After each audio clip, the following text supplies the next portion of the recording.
Okay, that should be recording, hopefully. If it's molten silver and it solidifies, we can look this up actually. In the chapter, it tells us, theoretically, somewhere in the chapter, because I said it, so it better be there. Oh, okay, well, that's neat. Oh, it's in the other one. It's in the previous chapter. It's in chapter 11. In chapter 11, it tells us that the specific heat of, well, actually, I don't need the specific heat of silver. I need the melting point and boiling point.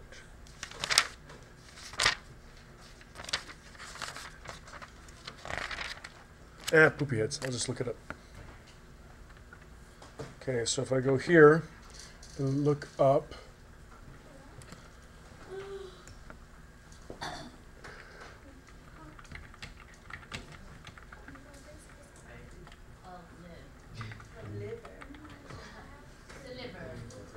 close enough. So here we go. We get melting points from some random source, which may or may not be accurate. So silver, one of those is the melting point. Let's see, which one? Melting point is this column. 971. What? 961. Okay, 961. So the melting point of silver, the temperature of melting of silver is 961 degrees Celsius. And we also need to know, because what we're going to do, the latent heat of fusion. We need to know the latent heat of fusion of silver. So then if I go here, I can do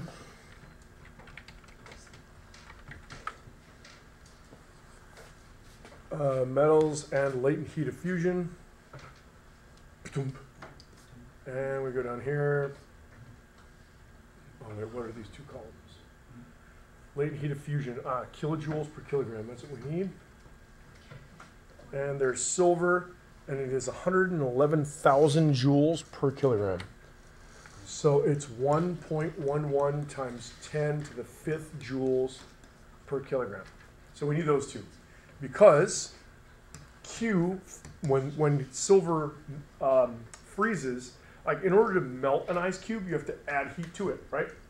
When you let an ice cube, like when you freeze an ice cube, what do you have to do? Yeah, you have to suck the heat out. Now you don't have to like suck heat out of silver to make it solid. It's going to come out naturally because at normal room temperature is a little bit below 960 degrees. Okay, so if you just pour liquid silver, it's going to turn into solid. So the heating point of fusion is going to be the mass of the silver times the latent heat of fusion. So then that's going to be 0.04 times this. So we're going to get 0.040 times 1.11 times 10 to the 5th.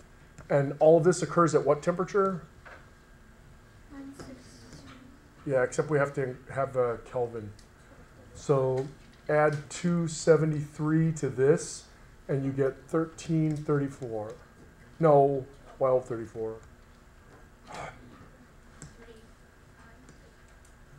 I think, right? 1234? 1234. Okay. Okay, whatever. Okay. Now you can plug that in together and you'll get an answer. This 4 becomes, that's 3, so that's 1100. So this is 4,000 divided by this, so it should be around close to 3 something.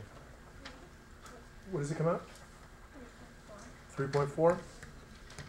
3.4, and it's joules per Kelvin.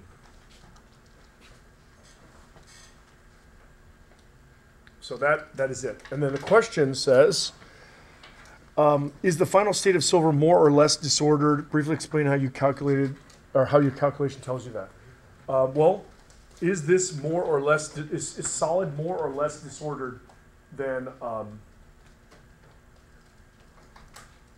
liquid? Okay, everyone says that it's less disordered. So there should be more order in the solid. True? But what is that saying? Is this a positive number or a negative number? It's a positive number. That means entropy got bigger. Doesn't a bigger entropy mean more disorder? What's going on?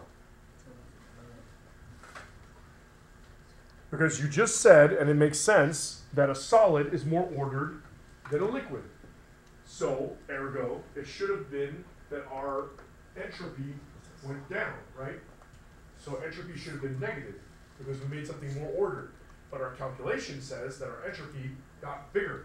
So we became less ordered. How is that possible when we became a solid?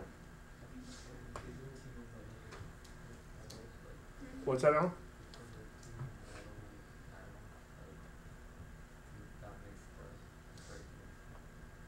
Oh, I see. Maybe he's saying maybe the order of the atoms. Now, this is one of those things where, you know, like a magician goes like this, and it's gone.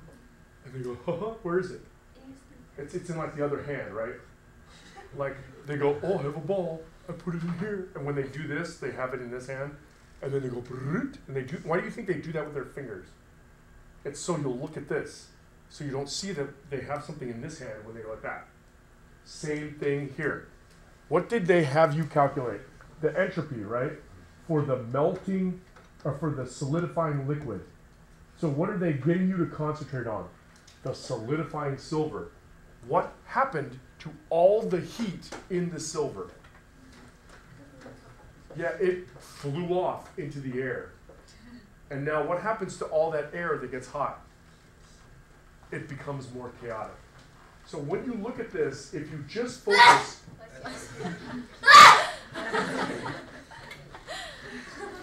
if you just focus on... Okay, so it's obvious.